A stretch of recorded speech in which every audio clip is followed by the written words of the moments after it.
And we're back. That was a weird episode. This is the second time I felt maybe an episode was being done out of order. And yeah, I know they're all done out of order, but that's not what I mean. I mean, this feels like an earlier episode.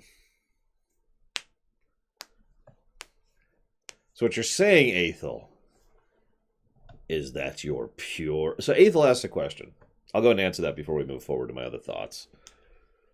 Aethel says, I may be jumping the gun, but I'm confused about the episode's message. Was it about horsing around makes you do double the job? But Twilight should do the rerun too, even though it was her strategy that she didn't help with the point where the race was to make the leaves fall, and she's prancing around slowly, which didn't make the leaves fall. Now, you can take it that way if you want to. I didn't personally. By the way, continuing to have no music for these, so let me know how that's working out for you guys. So I'll go ahead and skip to my very last note. The final thing I have to say. It's literally the last note in my notes here, which is the carrot analogy. So in my opinion, there's two messages about the show, which is basically the same message, just expressed in a different way. Rivalries are fine as long as you don't take it too far. Now, that right there is probably one of the better messages specifically for a child. Because kids are going to have rivalry problems all over the place, and children do not have the experience that adults are supposed to have at keeping themselves in check. Now, I say it that way because I'm pretty sure most adults could use this lesson too. Most adults don't know how to rein themselves in, no pun intended. But that's the idea, right? You'll notice that at the beginning of the episode, and this is why I was going to talk about this last. You'll notice at the beginning of the episode, they actually go out of their way to show how friendly and amiable Applejack and Rainbow Dash are to each other at multiple points, which I'll point out in a minute when I go through my notes. Like, they are legitimately just friends hanging out and being friendly. To use a personal example, Pax makes fun of me all the time. Like, just constantly, on an almost daily basis. But he never, well, I shouldn't say he never. He has not crossed the line for me in so long at this point. I can't even remember the last time it happened. He never actually pushes too far. And I don't push it too far with him. Because we're friends.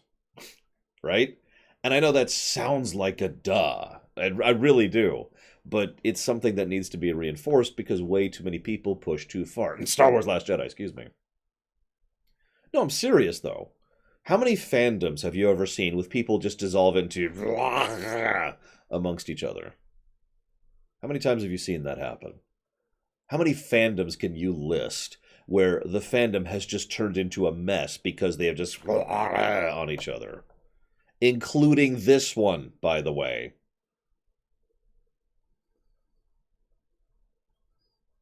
So I think that's a good lesson. The other analogy...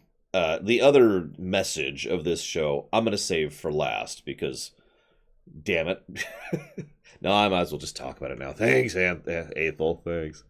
So here's the final analogy. I call it the carrot analogy because this occurred to me while I was cleaning my carrots. So for those of you not aware, and I've got a bin right here, right? And this is, I fill this up every night. It's pretty much the last thing I do before I go to bed is I go ahead and I open up a bag of carrots. And I scrub them and clean them and inspect them to make sure there's no bad carrots or carrots with, every now and again you get like mushy carrots or whatever. It's a semi-common thing. And I just go through and filter them, wipe them out, clean them, put them in the bin, put the lid on, put it in the fridge. So I have a fresh thing of carrots for the next day, okay? Behind the scenes with the lore runner. But I'm bringing this up because while I was doing it, it occurred to me that this was a perfect analogy for what is wrong with corporations in America. I'm serious. For those of you who have never heard me give this speech, forgive me, but the way it works is my highest priority, like if you were to do a priority list, my highest priority is getting the job done properly. Making sure the carrots are clean, making sure I don't drop any, and making sure I don't miss anything.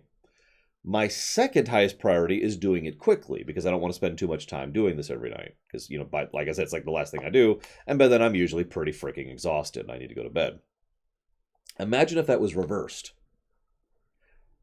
See, the problem is, and I think a lot of life could be devolved down into priority lists. If your highest priority is just doing it quickly, even if you don't want to have scummy carrots, it doesn't matter if a scummy carrot gets through because that's not the priority. What is priority is you did it quickly. So as long as you're doing it quickly, it doesn't matter if one falls down the drain. It doesn't matter if you don't really clean them properly. It doesn't matter if you get a few bad carrots into the batch, because those are less priority than getting it done quickly. Make sense? So, there's nothing wrong with having competition, especially amongst friends. But the moment you put the competition as a higher priority than the friendship part, thus the idea, the friendship should be higher on the priority list than the competition. And if you don't understand how this relates to corporate America, making money should be lower priority than making a good product or service and taking care of your employees and contributing to the world and the economy in a whole. And I mean this with total sincerity. I think making money should be like fourth priority for companies, but that's just me. So that's the idea, you know. Moving on. So now that we've talked about the last thing I have to talk about, everyone point at Aethel really quick. I've mentioned this before, but I like the fact that Applejack and Rainbow have a bit of a rivalry in general, because they're both the athletic ones, the strong ones, right? I mean, there's a degree of logic to that. I'm kind of with that. I also kind of like the idea that Applejack, again, we see once again that whole Earth ponies are strong idea just kind of being presented in the background there. Still not sure how much that's actually codified lore. It will become codified lore later, but you can see how the idea is once again being posited here. I also have to give special praise to the actress who plays both characters, because it is a lot harder to talk to yourself and make it sound like you're not talking to yourself than it sounds. As I've said before, one of my biggest regrets for my own voice acting is that I always sound like me. No matter what I do to my voice, it's always going to sound like me. And you know, it takes some real skill to be able to sound like a completely different person talking to yourself, playing a completely different person. So that's kind of nice. Anywho, so I just want to mention one other thing really quick. I've been talking about the camera work here and there in the show, and I want to keep pointing it out because every now and again they do something creative or nice, and it's part of why I like this show. Little attention to detail, or a little passion or effort being put into it. There's a shot where Applejack is throwing the horseshoe, and it nails it, right? But the shot starts off with a mirror shot of the shot in her eyes. A mirror angle of the shot in her eyes. We'll put it that way. And you can kind of see, and it zooms in basically to her eyes as she's like, oh my gosh, and then it actually blends smoothly into the actual shot of the horseshoe landing. It's a nice complex shot. It's actually fairly simple to do in terms of functionality, but the shot itself is reasonably complex, and I just want to give special praise to that. So then they start the Iron Pony thing. I'm not talking about the world building just yet. They start the Iron Pony thing. You'll notice how Rainbow looked legitimately bothered by losing the horseshoe contest I just referenced. I lost. I hate losing. Once again, credit. It's Ashley Bell, I think. Credit to the actress here. And then, so they're like, okay, let's set up some stuff. Let's do some things. We cut to credits, come back. And they do the barrel race. Applejack does like 17-something seconds. Very good time. She gets dinged because she screwed up, but still, very good time. Notice that the camera bothers to show us that Rainbow is legitimately worried like that. She gives the nervous look several times, like, oh, God. Okay. And then she finally is like, okay, we're going to do it. And she rushes through and she basically loses, technically. The only reason she wins is because of a technicality. Yeah? And, yep, continuing the point, when they actually get to the race, she was very stressed. You could see the sweat lines and the nervous face and all that stuff. Yeah, no, she was very legitimately like, at several points. Now, we do know, thanks to some behind-the-scenes stuff, that this is all deliberate. This is all deliberately laying down foreshadowing. And this is actually a pretty big Rainbow episode in general. Applejack gets some screen time, but this is mostly about Rainbow Dash. Because she clearly... Well, I'm actually going to save that for a moment. But you could tell how this whole thing is getting to her more than you'd otherwise think it would. For someone who up until now has mostly been perceived as a braggart who's just good at everything, it was nice to see this additional layer being added to her character. By the way, really quick thing here. Nice little brick joke. Hang on. So Spike has a little stick. Fillies and gentle colts. Who are you talking to? Them! And then the friends show up. And if you're watching, over the course of the Iron Pony montage, every shot shows a few more people in the background. First a few random passerbys, then family members. Then it gets to the point where she's like, blah, blah, blah, blah, blah. Who are you talking to? Them! Giant crowd cheering. Nice little touch. Also a weird bit of world building in its own right, because it kind of showcases the idea. Oh, I love this back scratcher. I like the idea that, I'm trying to think how to phrase this. Basically, that this is legitimately entertaining for them. But more to the point, that this is the kind of, I'm trying to think of the word, the kind of neighborhood that Ponyville is. Which, I mean, it is. It's a good neighborhood, right? That they would actually come and just, there's no big thing. It's not a big contest. This isn't an Olympic thing. It's just the community getting together to watch two of its members do a little thing back and forth that they were just doing for themselves. And if you're paying attention, originally it was just 4 people: Spike, Twilight, Applejack, and Rainbow Dash. That's true. It's also fall. Oh yeah, speaking of which, it's fall after winter. Complaint about episodes being out of order. We're walking. Anyways. We also see Pinky's balloon for the first time, unless it's Twilight's balloon. I'm actually not sure about that, but it'll come up multiple times in the future. So getting back to my point here, Applejack and Rainbow are actually legitimately friendly during the early parts of the competition. If you were paying attention during the barrel run I mentioned, she goes through, Rainbow Dash looks all nervous, Rainbow Dash does the run, and when Rainbow Dash comes back, Applejack's cheering her on. Did you catch that? And when they find out her time, Applejack's reaction is, oh, dude, that's an awesome time. Because at that point, friendship is a higher priority than the competition. And I like that they show that. I do like that. As I've said before, you know, first of all, I like that in general. But second of all, children tend to be impressionable onto actions and demonstration rather than being told something. So seeing that kind of friendship is a nice touch. Then the montage happens. Now, the montage was good, especially because you'll notice at the beginning part, I agree, Sovicom, at the beginning part, the two were kind of going back and forth in terms of who was winning during the montage. We're not even at the race yet. Now, this is actually kind of cleverly designed. So during the montage, they're both even, and then we see the first time Rainbow cheats. It's actually a very minor cheat. What happens is they're doing push-ups. That's the first time. And they're up to the 100th push-up, which, by the way, is a lot harder to do than it sounds. I'm not even sure I could do 100 push-ups right now, and I have a very, very strong upper body. That is hard to do. So they're up to the 100th push-up, and Rainbow is like, and then uses the wings to do the final push-up. Very minor touch, whereas Applejack couldn't do that 100th. So, okay. You know, that's a very minor thing. Several people in chat are saying that isn't cheating. It could be considered cheating or whatever. It's really minor, and that's the point I'm making. It's such a minor thing that who cares? Then they do the long jump. Now, Applejack does a very good long jump, and then Rainbow Dash is about to do an equally good long jump, stops, flies forward several feet, and then lands. Then they're going to keep the chicks going across the mud, and she straight up uses her wings to keep the chicks completely, unavoidably, help them to avoid the mud. Then, now this is the really big one. In the final event, we thankfully they don't show us all 10 events which she cheats in, but in the final event, it's the oh god, what do they call that? There's actually a term for that. It's when you're pulling the rope and the other team's pulling the rope and there's mud in the middle. There's a term for that, and I can't think of the name of that.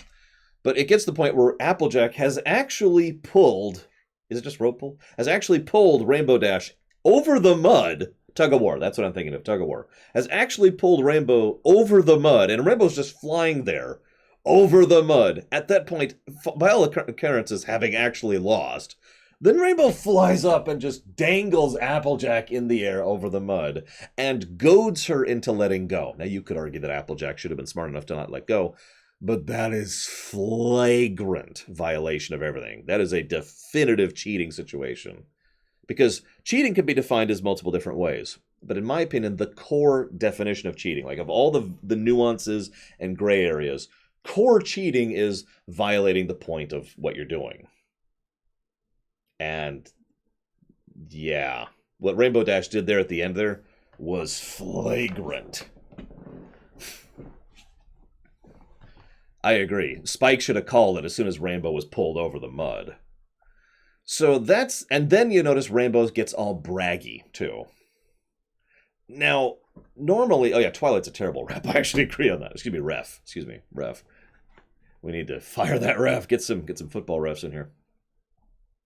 So this then leads to, her being like, haha, I'm super awesome. And this is when Applejack is formally and fully upset. Like, I didn't think I had to tell you to play fair. Rainbow Dash gets very defensive. And this is why I'm kind of with this episode more than not, because a lot of what Rainbow does is kind of mean, right? But it's all showcasing part of her character. The lack... she's very self-conscious. As weird as it may sound, Rainbow Dash actually doesn't have a very high self-esteem. And so, she constantly has to be reinforcing and defending that. Any flaw... there's a term for this, and I can't think of it. In psychology, but it's when you affect, the way it was described to me, back when I actually took psychology and psychiatry classes, is you inflate the balloon as much as you can so it looks big and sturdy and firm, but it's so inflated that any problem, any flaw, one needle prick will immediately deflate the whole thing. In other words, she buffs herself up so much that even losing something as utterly irrelevant as this stupid Iron Pony competition would have been devastating towards her. Thus, self-esteem issues. And I like how the episode does a good job of showcasing that, making it clear that this is not her being a prat. This is her being extremely self-conscious, thus leading her to being a prat. Savacom says, I'm not sure she would have lost. I actually agree. It's entirely possible. She might have just won. She might have just succeeded. But she doesn't even try. She can't bring herself to try, and that's the point. That's why this is a character piece for her.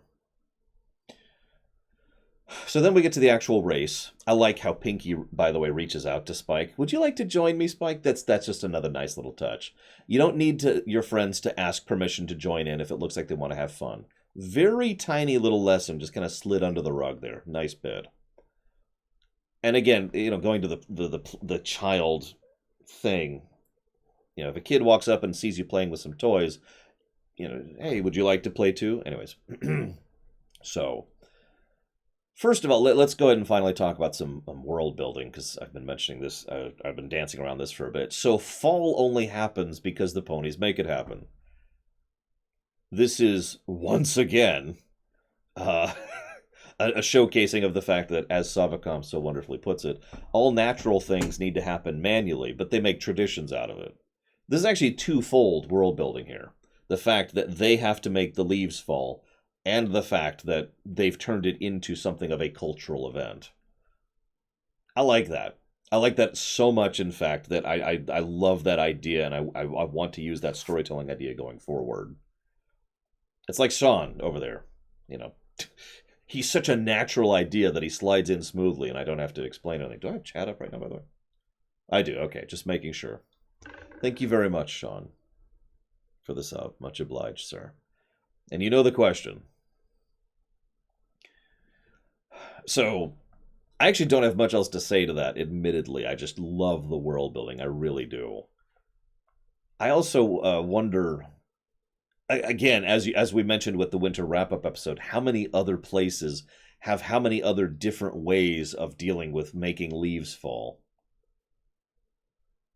Now, you're probably thinking, well, why do they even bother with making the leaves fall? Well, again, leaves falling actually does serve a viable purpose in making sure that it develops mulch and is being fed to the soil, and the leaves don't get old and rotten, so they can produce new leaves and blah, blah, blah. So, assuming some basic biology here, there's still a basic benefit for making the leaves fall.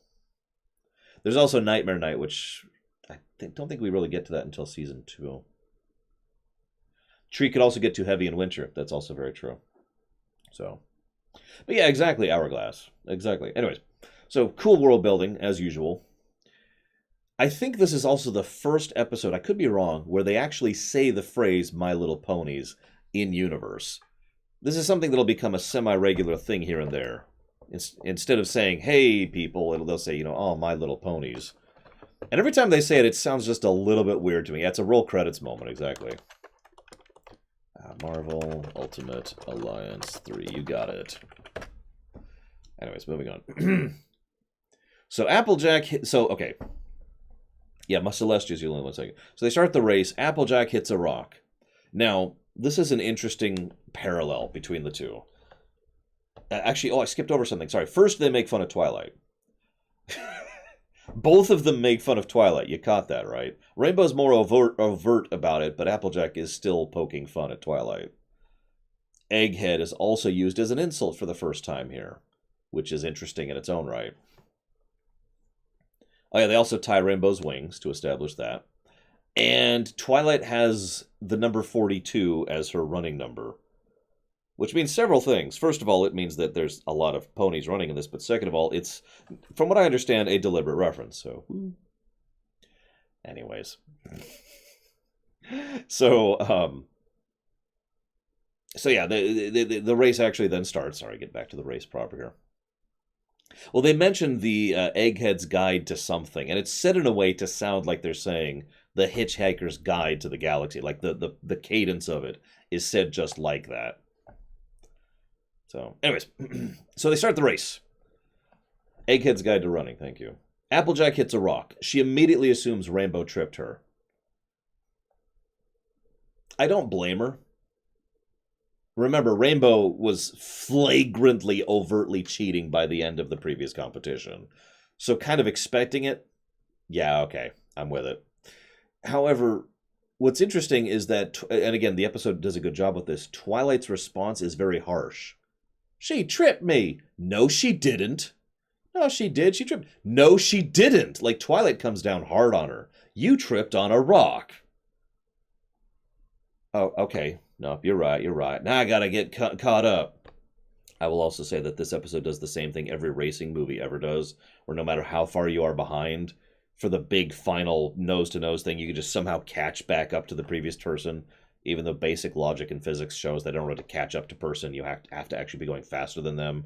So if you are, you should just pass them. I'm sorry to say that. It's just that bothers me in like every racing film ever. Everything does that. Anyways, episode 1 did that. Phantom Menace did that. So she catches right back up, despite being hugely behind, and then Rainbow trips. Now this is actually interesting, because Applejack assumes she was tripped because Rainbow's been cheating. Rainbow assumes she was tripped, is informed that she wasn't, and never really goes along with that. Sure, Secretariat did that. I point this up because this is once again that whole self-esteem thing, the self-conscious thing really coming in hard. Because she even says, of course, of course she didn't trip me. But what it means is the rules have changed and it's time to start fighting dirty. Because after all, the alternative is she might fall behind. She might not win. She needs the excuse. Yada, yada, yada. So you can see how the two have a different reaction to the presumption that the other is cheating. I'll believe that early on, Savacom. Later on, not even a little. Like I said, that final bit is really awful. When she's holding her over the mud pit. Granted, as we've all said, that's really on Twilight for being a terrible ref, but whatever. So she catches up. There's the double trip. So this leads to Rainbow actually attempting to cheat. This is, by the way, you'll notice Rainbow Dash is the first person to actually cheat during the race, which leads to escalation. And there's a fairly large amount of back and forth, which I'm just going to skip over. But it really is just back and forth and back and forth and back and forth. This, of course, then leads to Rainbow just completely changing the sign. Wacky racers. And yeah, they literally physically end up colliding with each other and just running forward and bumping into each other and fighting, literally fighting in the fight cloud across the finish line. Now, that's pretty much the moral right there. Forgive me for skipping over like a good chunk, like 10 minutes of the episode, but that is the moral in a nutshell. It gets worse for both of them until both of them just completely screw everything, and they come in dead last. Now, the episode then does something that is surprisingly smart. They're like, no, you got last. Well, who got first? And Twilight walks up with a medal. In a worse written cartoon, Twilight would have won. It actually makes perfect sense that Twilight did not win. She got 5th, which is good, especially if they did have 42 people, as I mentioned earlier. That's really good. Speaking of someone who has actually run in marathons and races before, and my dad runs in them on a weekly basis, yeah, getting 5th is really good. So the fact that they managed to showcase that is, I know it's such a tiny point, but it's part of what really caught me about this show. Because they actually managed to do the smart thing that makes sense, rather than the cartoon thing that doesn't. So credit to credit due there. Yeah, it was also Twilight's first run, which is incredible. Anyway, so she gets 5th, excuse me. She gets smart, 5th, which is smart. Oh my god, I can't talk. And she talks about how, that she paced herself and sprinted to the end, which actually is a good strategy, by the way. Then Celestia shows up. Okay, actually, real quick. I do want to mention how Applejack is the first one to apologize to Rainbow Dash. I don't mean Rainbow Dash is a worse person. I mean, it makes perfect sense. Someone has to apologize first. Of course, it's going to be Applejack. Then Celestia shows up, and we see the first of a very ill-used drawing of Celestia kind of looking like this down at the camera. And it looks awful every time I see it. I'm sorry to comment on it, but my god. And this leads to everything I've already talked about. Thanks, Aethel.